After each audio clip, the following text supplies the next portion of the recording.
엔진 잡음의 정확한 이유를 알기 위해서는 쉐보레 서비스 센터로 가라 그랬다는 거예요. 머릿속이 다시 하얘졌어요.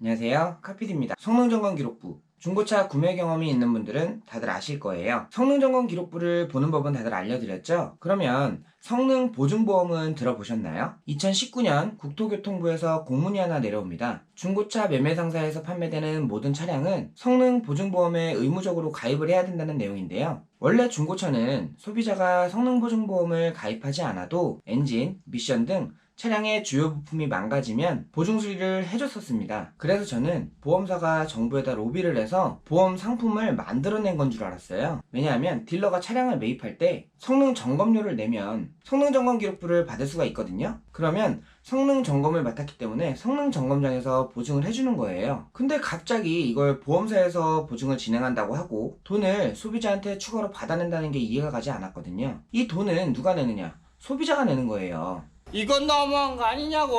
연식이랑 주행거리에 따라서 금액도 다르게 받기 때문에 작게는 몇천 원이지만 크게는 몇십만 원도 낼 수 있어요. 소비자 입장에서는 부대 비용이 또 추가가 되는 거기 때문에 부담이 될 수밖에 없죠. 근데 제가 차량을 판매하고 문제가 발생해서 보증 수리를 진행해 보니까 성능 보증보험이 필요한 이유를 알겠더라고요. 뭐죠? 여러 구독자분들께서 아시다시피 저는 서울에서 일하는 중고차 딜러입니다. 손님이 차량을 제주도에서 사갔다고 가정을 해보죠. 차를 구매한 다음에 제주도로 차를 가져갔는데 일주일도 안 돼서 엔진에 문제가 생겨서 차를 운행할 수가 없는 정도의 상태가 된 거예요. 구매한 지 1개월을 넘기지 않았거나 2000km 주행 이내에는 보증 수리가 가능한 내용이에요. 그러면 당연히 성능점검장에서 보증 수리를 진행을 해주겠죠. 그런데 문제가 있어요. 차량에 문제가 생겨서 보증 수리를 받으려고 하면 성능점검장으로 차량을 가지고 와야 돼요. 지금 예를 들어본 이 경우는 제주도에 차가 있잖아요.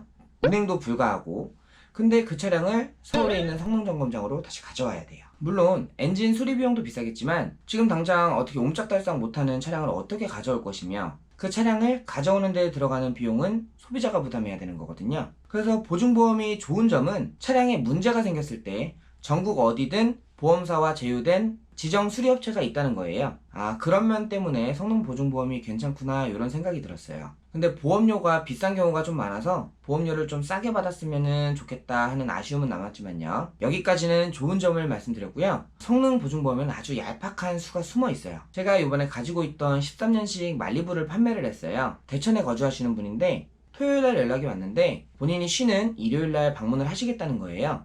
일요일이기 때문에 카센터에서 하부 점검을 못해서 저도 그게 좀 걸려가지고 시운전을 조금 더 꼼꼼히 했거든요.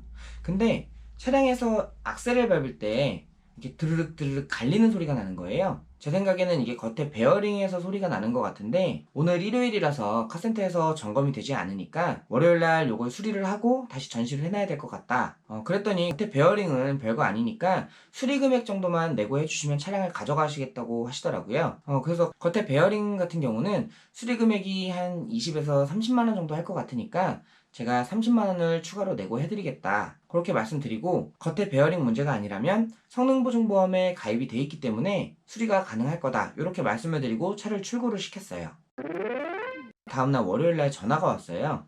겉에 베어링 문제가 아니고 차량 엔진 안쪽에서 문제가 생겼다는 거예요. 그래서 자세한 내용은 차량을 입고시켜서 점검을 받아봐야 되기 때문에 입고를 시킨 상태고 결과가 나오면 다시 전화를 주시기로 하셨어요. 그래서 번거롭게 해드려서 죄송하지만 보증보험으로 수리가 가능할 거라고 안내를 해드리고 보증보험에 필요한 서류를 준비해서 제출하고 성능보증보험 접수를 진행했죠. 그런데 보증보험사에서 구매하신 분한테 보증수리가 안 된다고 말씀을 드렸다는 거예요. 그래서 제가 담당자한테 전화를 했어요. 이유가 뭐냐? 왜 조건에 다 충족하는데 보증수리가 되지 않느냐? 물어봤더니 보증보험에서 엔진 수리는 겉에서 확인할 수 있는 누유가 있어야만 보증수리를 해준다는 거예요. 이 뭔 개소리야? 그때는 진짜 머리가 하얘졌어요. 가뜩이나 5월에는 가정의 달이라서 판매량도 많지가 않은데 엎친 데 덮친 격으로 코로나 겹쳤고 판매해서 몇십만 원 남은 말리부는 그렇게 저한테 100만 원도 넘는 손해를 가져다 줄 것만 같았어요. 보증보험 지정업체에서는 수리가 안 된다고 하고 거기서 또 엔진 잡음의 정확한 이유를 알기 위해서는 쉐보레 서비스 센터로 가라 그랬다는 거예요. 머릿속이 다시 하얘졌어요. 정식 서비스 센터는 일반 카센터보다 공임도 비싸고 부품도 뭐 재생품 뭐 이런 게 아니라 전부 다 이제 새 제품으로 쓸 건데 같은 사무실에 근무하시는 형님이 그 당시에 출고된 말리부들이 엔진에 결함이 있다고 그거 리콜건 한번 찾아보라고 하시더라고요. 그래서 부랴부랴 말리부 카페에 가입을 하고 정보를 뒤지던 중에 엔진 결함 문제가 있어서 리콜을 진행한다는 글을 보게 됐어요. 그 글을 보다 보니까 지금 제가 판매한 차량과 증상도 똑같고 고장나 있는 부품도 같아서 이거 리콜이 되겠구나 싶었죠. 다행히도 쉐보레 서비스센터에서 입고를 해서 리콜 점검을 실시한 결과 결함이 인정돼서 쉐보레에서 무상 수리를 받기로 되었습니다. 성능 보증보험, 엔진이나 미션은 겉으로 확인할 수 있는 누유가 있어야만 보증을 진행해준다고 하니까 꼭 시운전을 해보시고 카센터에 가서 진단기도 물려보시고 꼭 두 눈으로 엔진과 미션에 누유가 없는지 확인하신 다음 출고하시는 게 좋을 것 같고요. 영상을 시청하시는 분들은 일요일보다는 조금 번거로우시겠지만 평일이나 토요일날 그럴 때 카센터를 방문해서 하부 점검하고 진단기까지 물려보고 그렇게 구매하시는 게 좋을 것 같습니다. 오늘은 정말 구매자분께 죄송하고 감사한 하루였습니다. 시청해주셔서 감사합니다.